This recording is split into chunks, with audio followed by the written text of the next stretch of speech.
literally got its roof torn off, and all these seniors had to be transferred over to the hospital. They were going to try to get them to Osceola, but there was a touchdown on highway, I want to say 34, going to Afton, and power lines are down. There's just a bunch of havoc. So. Yeah, no place even to get those people to safety, because Osceola, we've been telling you throughout the evening, was also part of this tornado watch and warning throughout the evening. Dustin, were you over at that senior center, and what did you do to help? And I assume it was pretty chaotic and a lot of scared people trying to make sure everybody stayed safe there. Yeah, so me and my coworkers were just trying to get the people that were at our store at the time of the sirens starting in the store and to safety. And anyone who decided that they were driving and they needed to stop at our store, we let them in. We made sure that everyone was safe, and we tried to make sure that everyone there stayed there until everything calmed down. Yeah, what kind of time frame are we talking about? I wanna say it started around about like 7:30ish, 7:45ish is whenever the first little cell hit, and then it didn't stop until I want to say maybe 9. Sure, you've been in maybe. it for a long time now. Have you been able to see any other damage? You mentioned over at the senior center near the hospital, but are you seeing any other damage around the Creston area right now? Personally, not me. I've been at work this entire time. I've been told that I've been shown pictures of trees being fallen down in trailer courts on the other side of town. Over at the True Value down the street, there was trailers and lawnmowers just pretty much flipped over. All right, we are talking to Dustin Dean from the Casey's in Creston, where it has been quite the wild evening, trying to keep people safe at his business, as well as describing some of the damage he saw with those tornadoes in Creston. Dustin, we thank you for your time and glad you were able to stay safe tonight. We also want to now check in with our Elias Johnson. He's been all over the metro area from the western side, then he ended up on the eastern side of the metro. Elias, what are you seeing now where you're at? Yeah, Janae, good evening here in Pleasant Hill. A lot of places dark, no power, and the reason is because trees came down here along Oakwood Drive. This is west of Highway 65, and we had a number of limbs down. You can see, and I'll let Chris kind of look at some of the activity right now. They're trying to clear limbs off the road to get it reopened to traffic. A number of emergency vehicles just down the road. And a number of people chipping in. You know, this is what we do when things like this happen. Cody, Cody, do you live along here? My parents live right here. Okay, so this is your parents' place. Yep. Kind of set the scene as to what happened here earlier this evening, and you know, by the grace of God, it sounds like nobody was hurt. Right. Just watching the storm come in. It came in pretty quick. Looked out, watched the tree fall over. This is my vehicle right here. Luckily, it didn't get totally smashed, but it got part of the tree was put on it. Watched the transformers blow out, a few of them around, blue lights. And so then, yeah, everybody came out, started chipping in to get this tree off the road. What was that? What was the sound like when that came through, when the actual cell came through? Oh, it was pretty loud. Yeah. A lot of wind? A lot of wind, yeah.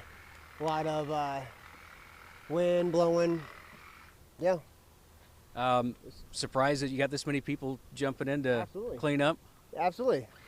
This is what everybody does. This is Iowa. We're seeing some folks that had some shingles knocked off their roofs, Yeah. and a lot of the stuff you're not even going to be able to see until tomorrow as far as damage goes.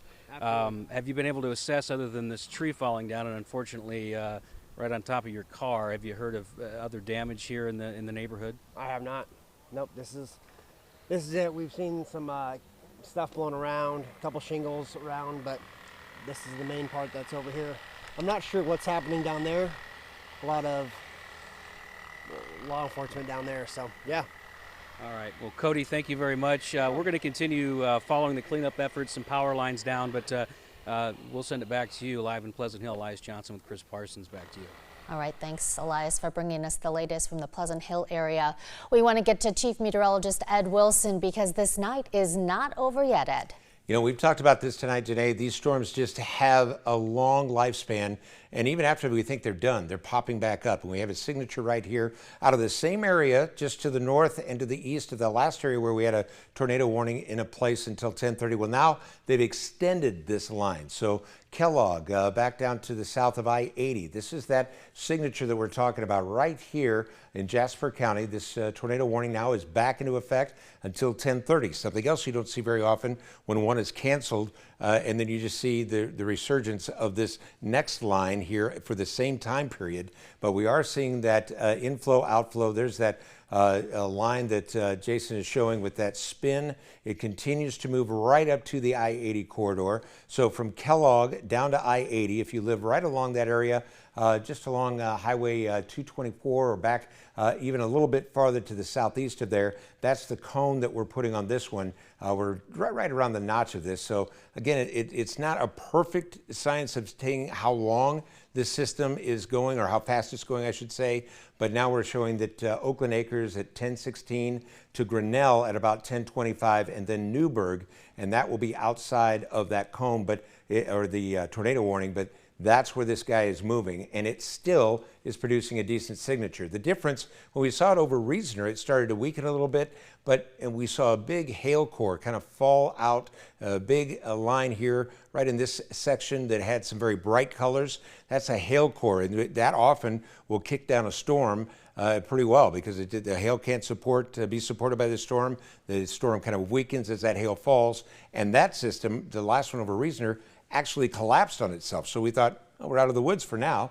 But this is still moving through. And as you see, our sweep that continues to move across that, it's showing that little notch that just caught back in here and gave us a concern for this tornado that is radar indicated. It's not one that has been spotted by storm spotters, which it's almost impossible to do this late at night. And with all that kind of rain, we have rain-wrapped tornadoes. It's just hard to tell exactly where they are. That's why we love radar, that we keep an availability and a tool to let us know what's going on, even when we can't see at the base level. This is that next line that we're talking about from Creston all the way down. And Creston, just tough night tonight.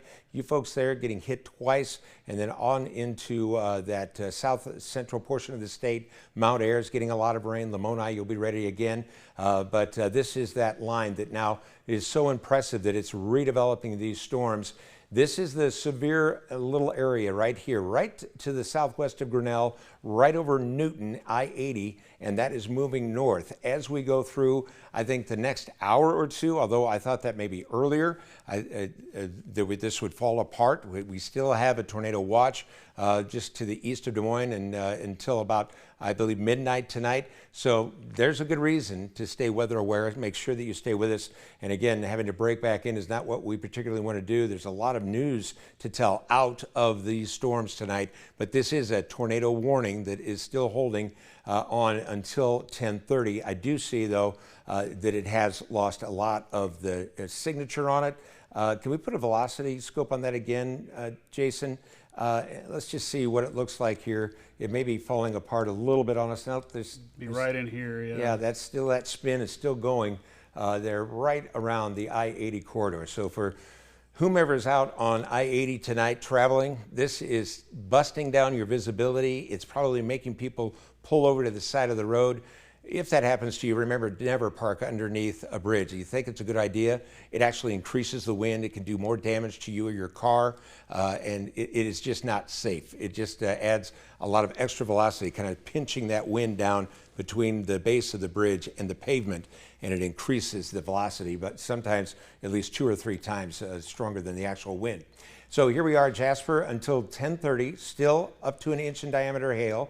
And I'm still watching that little spot here, but south of Kellogg, you guys need to be seeking shelter. Kellogg, back up into Grinnell, be prepared for the leading edge of this. This is going to be some gusty wind that's kicking out just ahead of this, but this is still something that has to be taken seriously. You've got to look at these storms as they've shown this history of rebuilding. Again, when you think it's all over and they're still showing off signatures. Not only that, but people have been out there watching these tornadoes on the ground. When we have that pink outline of a tornado warning, that means they're observing that. So really ridiculous to think that that's still going on, but it is. And you want to make sure that you stay safe for that area of Oakland Acres. And we're going to take a look there at Newburgh to the west of Grinnell. Just make sure that you are still seeking shelter here and being prepared, not only that, but for a lot more rain to move in. Jeriann? New special weather statement in, and if we can go back to Max 2 here real quick, I just want to explain, just because we've been on air so long with all the tornado warnings, and that's what Ed Wilson just explained to you, but if I put into motion the radar picture here right now, we are seeing a band of thunderstorms just off to the west, hitting many of the same communities that have already been hit hard tonight. But this special weather statement is now in effect, and it's mainly just because we're seeing another round of thunderstorms move through. But I do want to stress this storm complex that's just starting to get into Dallas County, move into Polk County once again, is below severe weather threats. Okay, so lots of thunder, lightning, heavy rainfall. There may be some small hail. We've had reports of some very gusty winds now with that strong band. The strongest storm located across the state is the one Ed Wilson just got done telling you about, and that's this tornado warning still in effect. But that is the only tornado warning in effect, only warning in the state. But the National Weather Service just put out a special weather statement saying, hey, some of you may be experiencing strong winds as well as some heavy rainfall, thinking what is going on at my house. And right now it is a typical thunderstorm. And that is a good, and we've been talking about this rebuilding of this line, the back building of these big storms coming in at us as we get back to our radar right now. This is exactly what we've been talking about, that line down to the south and to the west from Stewart all the way back down to Clearfield right now. These are storms that are rebuilding and really forcing the hand of some folks that are trying to get out and maybe do some cleanup, especially down in the Centerville area, Creston as well, I should say, and these big thunderstorms just continue to loom in. There's going to be a lot of lightning with this as well, so something else to consider is folks that are outside, you want to make sure that you, when you hear the thunder roar, you go back indoors. Tornado warning is still in effect for this little line right here, this little box, and that is until 10:30. It has not been eliminated yet. We're still seeing a little bit of a notch there. There's some indication, not quite as strong, but there's some indication of rotation. The brighter the green, the brighter the red, well, that shows a much better spin on that tornado, but there's still circulation around this. So we want to make sure that, especially at night when we can't observe these tornadoes, that we're watching the radar to take the indication from that radar to know that you need to stay safe for a little while longer. Oakland Acres, or be in your safe place for a little while longer. Oakland Acres, you're going to find that at 10:17, 10:32 in Newburgh. As that, I know this whole cone goes out like this, but this is right off of the eye of that storm, if you will, or the center of it as it's moving to the northeast, right across I-80. That's I-80. There's Newton. I'll get out of the way so you can have a little better idea of what we're talking about here as far as geography. And Grinnell, this is going to be coming right to your doorstep later on. Hopefully not another tornado warning. We have seen so many tonight, but it'll be nice to see this system maybe give us a rest and get ready for what is going to be another couple of days of severe weather tomorrow night into Sunday, and then some heavy rain on Sunday. So that's that little notch that we were just talking about, as Justin was just pointing there, using our pointer to show off that little spot that still is so stubborn, still holding on just southeast of Kellogg. And I'm not trying to dismiss this. There's rotation there. We want to make sure that people stay safe. The newest sweep went through, and it has fallen apart quite a bit, but there's still that spot right here east of Kellogg, right on Highway 6. That is definitely some decent rotation. And when you have that red to the green, even though it's kind of encompassing itself, that's what radar is built for, to show us what's going on inside of these storms. And that's why we're still keeping that warning in effect until 10:30. So people that live east of Kellogg toward Grinnell, there's a lot of open space there. I-80 as well. Think about the travelers that are trying to make it through this mess tonight. But that tornado warning is still outlined here as we go through at least the next half hour as we continue to draw these cones, the direction and the speed that we expect this system to go from Newburgh at 10:30 and then Gilman at 10:37. So hopefully that's the warning will be gone by then, yeah. Yeah, hopefully it will be gone by then. And this thing is really kind of falling apart, but we are, again, staying with our the mandates that we keep on the air. We stay on the air with the tornado warning until it's expired. The emergency managers just put out a statement, but this was from the storm system earlier, just saying that there are reports of damage around Monroe. So remember, around 9:30, almost an hour ago, they are now reporting that damage there around the Monroe area. Unfortunately, lots of damage coming in from across the state. Again, we just have one tornado warning in effect. Some communities still remain under this tornado watch as well. Lots of folks reporting power outages as a result of these strong to severe thunderstorms that continue to move into the state. Pockets of heavy rainfall as well with these strong thunderstorms. But hey, I am seeing something that I do want to share with you, and that's a break around Carroll and Atlantic. And I do think once these storms pass through here by midnight, however, I've said that probably too much tonight, and that doesn't end up happening. All right, we just canceled that tornado warning for Jasper County right now. So this is our first time since about 6:30 tonight that we don't have a tornado warning in effect. Again, there is still a special weather statement as we are seeing some strong thunderstorms move into Dallas and Polk County once again, but these are below severe weather criteria. I'm going to pass it over to Janae Town. I think we're going to go check with Roger. Ed, you want to just finish this? Get ready to do the same thing. I was just pointing out what you were talking about. This is still going to be some gusty wind, but we have a lot of news coverage still going on. People out there waiting to tell us what's going on. And Janae, thank you for being patient with us and with this weather system tonight. We take it back to you. All right. Well, hats off to all of you doing a great job tonight, keeping us all safe. These storms, of course, have just been relentless, one after another. We've seen some of the worst damage in the southwestern part of the state. That tornado moved through western Iowa when the skies opened up.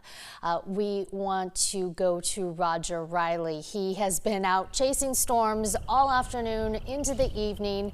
Roger, tell us where you're at and what you've been seeing when you've been out chasing these storms. Yeah, Janae, I am outside the town of Minden, Iowa, and it was hard to get in here to see what was going on because it was a public hazard, so they wouldn't let me in right away, so it took a while. But eventually I ran into a man who kind of told me what was happening. On the west side of town, it actually wasn't that bad, but as soon as you got to the east side, well, we saw one house, two-story house, was pushed about 60 feet off of its foundation. So you can see the basement and 60 feet away was the house. Wow. Then on the south side of the road, pretty much any building was there, and there's about 6 or 7. They're just leveled. And I was able to get a little bit of the damage to this big grain elevator complex. There was another building nearby that was also damaged. Just a lot of rescue workers, a lot of heavy equipment coming in and out. I really didn't get a very good look at it because the access is really, really limited. But basically, I also talked to one woman whose mother needed help getting out of her tornado damaged house. She's an 80-year-old lady that's lived here for 40-some years, 50-some years, and her house got hit today. It took off a part of her roof and I guess put a tree through the side of her house, and so I'm out here to pick her up, get her home. Now, I did talk to some of the law enforcement folks there. They said they were having a big meeting at 9:30 to kind of brief all the law enforcement because they have to turn in a report to the governor's office. She will probably have something on this tomorrow because this damage in Iowa is so widespread. But really, for now, we won't really be able to get a look until tomorrow with the daylight, which is pretty typical when these storms come in. They don't like anybody wandering around at night because it's very hazardous, especially if you can't see where the damage is. Janae? Yeah, not safe, especially when you're talking about the kind of damage that was described to you, just homes picked up up off of their foundation. Yes. Roger Riley reporting live for us tonight from Minden. Thank you, Roger. We want to bring you back to the metro now and go back to our Elias Johnson. He is in the Pleasant Hill area. Last time we caught up with you, we were hearing the sound of chainsaws. That's something we're going to get familiar with hearing, Elias. Yeah, and that's very clear as to why, and we probably won't know the full scope of the damage, but Pleasant Hill taking the brunt of the damage as that system rolled through the metro. This is Pleasant Hill Boulevard, East Oakwood Drive, and you can see why folks don't have power here tonight. We've got lines across the road, and photographer Chris Parsons is going to give you a little preview here. That is a power pole in the distance that was snapped right in half, is now laying into a large tree. And this soccer goal right in the middle of the road, that was relocated from the elementary school just to the north of the road here. And what you're seeing here as far as folks picking up sticks, these are just residents that live here chipping in as Mid-American Energy is trying to work on cleaning this up on their end. There's no shortage of manpower with neighbors that are just out here with sawzalls and anything they can do to cut limbs and trim limbs. But I mean, I know it's kind of hard to see because it's dark out, but we've got a number of limbs just laying down across cars and across the front yards here. Mostly good spirits, though, everybody that's out here. And I think that's because everybody's just thankful nobody's been hurt. At least from everybody we've talked to so far tonight, they haven't heard of anybody that was injured, but it was loud, it was intense when it blew through. And you can see, you know, just why, the aftermath now with all these tree limbs down. And again, we won't know the full scope as to how bad this is until tomorrow morning. There's going to be plenty of roof damage. I know that one gentleman I talked to a little earlier, he said that he's got a number of shingles that he was picking up, a patio table, glass everywhere, a lot of outdoor patio furniture thrown all over this neighborhood. It's going to take all day, at least tomorrow and through the weekend, to try to clean this up. And I know that they're praying and hoping for good weather to do so. But we have Bondurant out here, emergency personnel. We got people kind of closing down the streets, a number of people trying to get into the neighborhood, whether it was because they just kind of want to see for themselves or if they actually live here, trying to get a view as to the very strong storm that blew through here just within the last hour or so. We're going to be out here talking to some folks. We're going to make sure that nobody was hurt. That's the big thing. But the good news is it sounds like people listened to those warnings. They hopefully had tools like the 13 Warn Me app to tell them to get to cover. And I think people are mostly grateful here tonight, and we're happy to be able to report that for you. But we'll continue to try to talk with some folks here, some first responders that have some more information on that. But as of right now, it's a mess. No power here, out here along Pleasant Hill Boulevard, and you know, obvious why with these power lines, Janae, that are all over the place. I mean, it's nice to be able to get a perspective like this and get close enough where you can actually see the damage. But it's really cool to see all these people coming out and grabbing whatever power tools they can just to try to get this cleaned up so we can get traffic back through here and get people their power back here. Here in Pleasant Hill. We'll continue to follow the latest developments as we learn more. We'll bring it to you both here and at WHO13.com. With photographer Chris Parsons, I'm Elias Johnson here in Pleasant Hill. Janae, we'll send it back to you. All right. Thanks a lot, Elias. That cleanup beginning in the dark, as we've all been mentioning. We'll see more of the scope of the damage and just how widespread it was in the light of day. We want to bring in Chief Meteorologist Ed Wilson now. Ed, you were talking about 4 decades doing this and just not seeing something like a day like today in such a long time. Yeah, it's been a long time and really something that I can't remember, I should say, within that 40 years of having to deal with this type of redevelopment of tornadoes once they've gone through and lost their punch usually. Now we don't have another warning right now, but this is what we're concerned about out in Pleasant Hill where you just saw Elias. Here comes our next round of rain on the west side of Des Moines. It's going to be moving right toward Pleasant Hill. You can see Pleasantville there as well, and that's just the leftover of that tornado warning that now has been canceled. But this line is going to create heavy rain, gusty wind. When you see that little bow echo that we talk about where it's kind of bowing out, that is signature of heavy wind or strong wind as we go through the rest of this evening. This line, the second one, is going to move through and cause some problems for those folks, as Elias has said, they're getting outside trying to help out their neighbors. Well, there's also a lot of lightning with this. We are going to see high intense lightning moving through. Look at diagonal as well. So back down here to the south and west, there looks like there's a little signature there just to the southwest of Clearfield. That's where we're finding maybe some more hail pushing through as this line still has an amazing amount of strength. Mother Nature is showing off, flexing tonight, and that's our hail signature where the hail is falling back down along Highway 25. It looks like about a half-inch diameter, maybe a little bit larger. Underneath the severe level, we go up to an inch when we see severe thunderstorm warnings, but that's what we're looking at now, that hail potential at about 7/10 of an inch.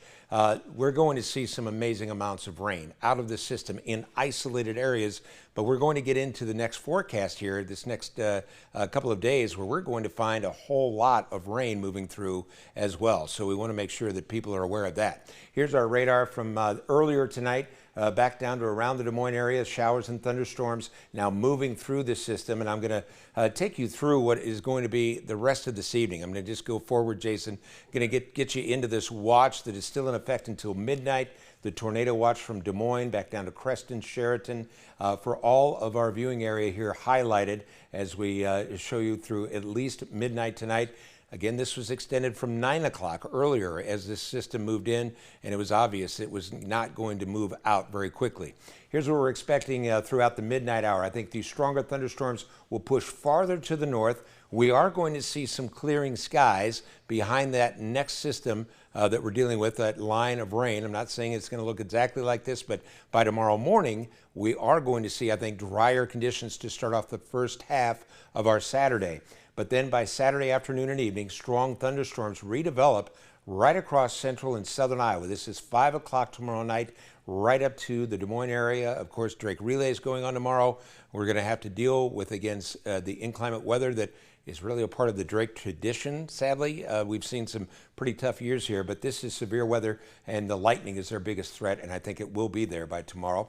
Into Saturday evening, we'll see those storms continuing, and then by Sunday, right around the midnight hour, these storms will lengthen out and move along I-80. But look how that rain just continues to pull in, and what you're not seeing behind this, but I'm going to show you here in a second, this is another wave of some heavy-duty rain and possibly isolated strong thunderstorms. So we're going to watch that here in our storm path as we go through the rest of our Sunday into Sunday night and then into early Monday. We'll finally wind this thing up and get into some drier air by the time we hit Monday and Tuesday. So much better news there, certainly, as we go into the end of the weekend into next week. But Sunday's still going to be brutal for a lot of rain, and then strong thunderstorms still a possibility tonight, even into tomorrow morning early, but that will be moving back out. So a little better news, Janae, on Saturday. We are going to see warm temperatures next week and still a chance for some showers and thunderstorms Wednesday. I'll get to the 7-day forecast later, but it is going to be a pretty tough weekend for a lot of folks that we're expecting to be out at Drake Stadium especially. We're thinking about those folks, but we're also, more importantly, thinking about people that are cleaning up their homes, dealing with a lot of devastation, a lot of problems that they're going to have to solve over the next weeks and months. So we're keeping those folks in our heart, and thanks for being with us throughout the night. Janae, we'll take it back to you. All right, thanks a lot, Ed. Yeah, the rain has been tough. More in the forecast, as you just heard. Once the tornadoes moved through western Iowa, the skies opened up.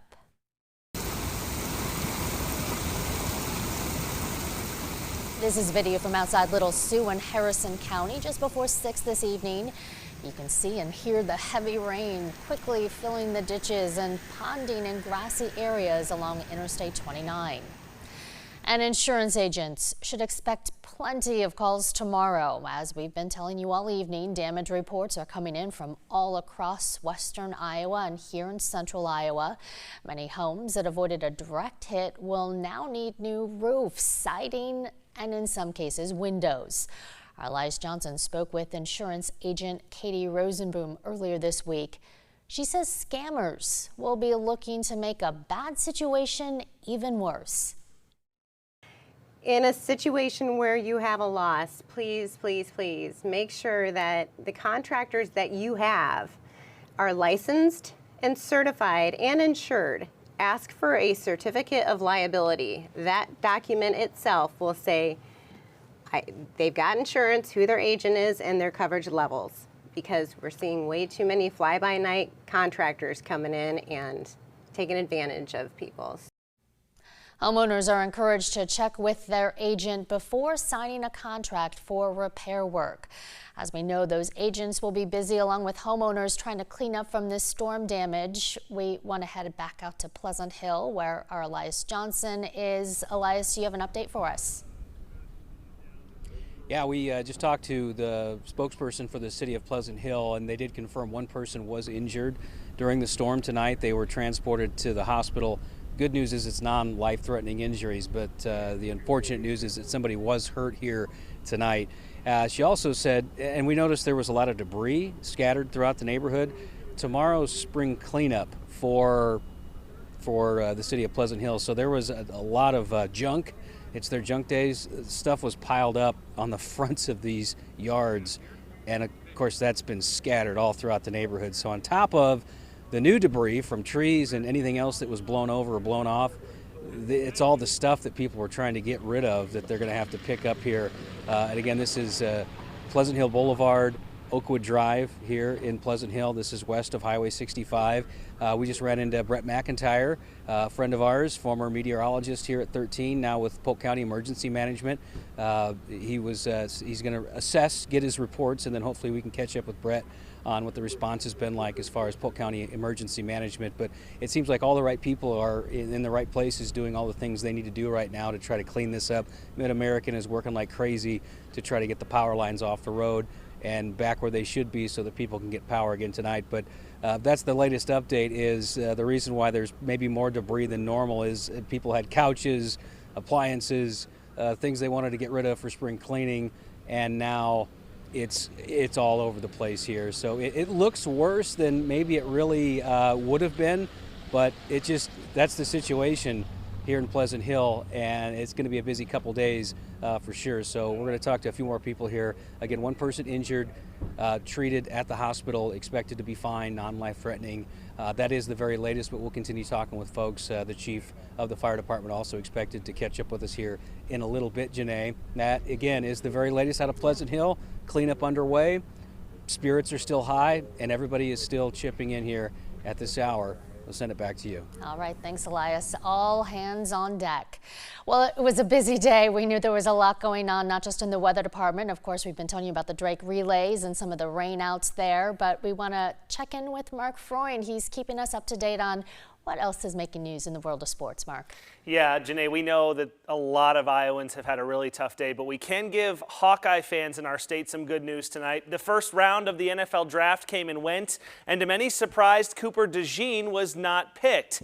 Iowa's standout corner had to wait until day 2 to be selected, but he didn't have to wait long. With the 40th pick in the 2024 NFL draft, the Philadelphia Eagles select Cooper DeJean, DB, Iowa. There it is, DeJean to Philly. Great reaction from Cooper. He's going to hug his family at his draft party up in Odebolt in northwest Iowa. DeJean happy to be drafted by the Eagles in the second round, 40th overall. DeJean was a consensus, unanimous All-American at Iowa. He was a lockdown cornerback with a propensity for pick sixes, like the one you see here. DeJean also returned punts, taking several of them to the house. DeJean, again, hails from Odebolt and played 4 sports at OA BCIG. Of course, weather was a big story at the Drake Relays today. They did not finish events tonight at the Blue Oval, but that didn't stop more records from being set. Let's hit Drake Stadium. The girls 4x200 meter relay, Waukee Northwest, anchored by Avery Winter, goes 1 minute 40.46 seconds for the win. That is a new Drake Relays record. Boys 4x200 relay, the ADM team of Flora, Richnovsky, Lohman, and Brevendal, the future Hawkeye on the anchor. ADM wins in 1 minute 27.34 seconds. Girls 100 hurdles. Lane 4, Valley Junior Emma Havinghurst wins in 14.67 seconds.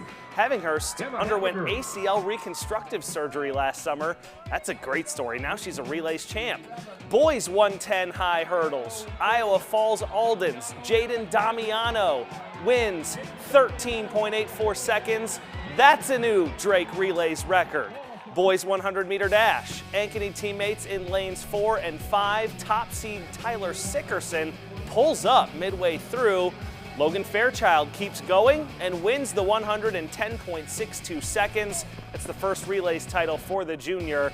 Aiden Flora and Brevin Dahl of ADM go 2-3. Girls 100-meter dash. Defending champ Jaden Sellers in lane 1 out of Panorama finishes in second by 6 thousandths of a second. That's tough. Tierney Huss of MOC Floyd Valley with the gold. Girls sprint medley, Waukee with Bruning, Williams, Meharry, and Angelina Carter on the anchor. Win in 1 minute 46.53 seconds. Warriors Drake Relays champions. And Carter wasn't done on the day. In the girls 400 meters, Carter sprints to her second Drake Relays win of the day in 55.45 seconds. Another dub for Carter. And finally, the boys shot. Hanson King of Pella follows his discus title yesterday with a win in the shot put today. King throws 58 feet, 7 inches. The good news over at Drake Stadium, they did get most of the day in. Sure. There are still a few things that did not get wrapped up tonight. They'll have to kind of figure out the schedule tomorrow as we got to fit in a few more events on Saturday. Yeah, but they took every precaution. They were weather aware and safety. They did, to their credit, they had a great plan in place that came into effect twice tonight. Well, and to their credit, they're not strangers to rotten weather during Drake Relay. They know how to deal with it, and it is really to their credit that they got that done. And we do have more storms that are going to be a part of our forecast tomorrow. One of the pictures that we picked up tonight, this is from Kristen Wiskus. This is over in Nebraska, just on the edge of Omaha. So we talk about the damage that we've had here, as severe as it was.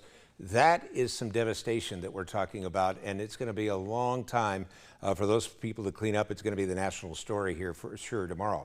Showers and thunderstorms still lining up, though, from West Des Moines. These are leftover from the severe thunderstorm warnings and tornado warnings. We're going to see that system continue to ride right through central Iowa. This is the last 3 hours of that severe weather line. And take a look at the amount of lightning that we've had to deal with. That's another big concern for tomorrow. We are going to see some storms later into the Drake Relays as we get, I think, into the afternoon and evening hours. The daytime hours, though, should be better for sure. Tornado watch still in effect until midnight tonight. We are going to have storm team coverage again tomorrow. And here's the leftover of those storms tonight. Now, there's Saturday morning, 7 o'clock, still holding on pretty well. But then by 3 o'clock, notice those storms lining up again south of us, right up to the I-80 corridor. And there will be some lightning with that through the early evening hours. It does push through until early Sunday. Sunday is going to be a lot more rain again. This is going to be some heavy-duty rainfall that's going to fall in right over some of the spots that did have the severe weather for sure. Overnight tonight, we're still going to see temperatures holding steady at 59. Those severe thunderstorms are now moving out, but a few of those could be severe. Tomorrow, 74, partly sunny, storms after 4 o'clock, and they'll continue into early Sunday. In fact, Sunday could be pretty much a rain out, 70 for the high. Next week, still kind of active, Tuesday into Wednesday, but nothing like the action we saw today. Temperatures cooling off a little bit. You, Jeriann Ritter, Jason Parkin did a remarkable job. Gabe Prough here as well, and Megan Sowa doing a lot of the work that's not so glamorous, the social media stuff, keeping up on that. Storm team coverage for sure. All right, it will be a long night for folks out in Pleasant Hill as they begin the process of cleaning up. Stay safe, and we'll have more on Today in Iowa Saturday tomorrow.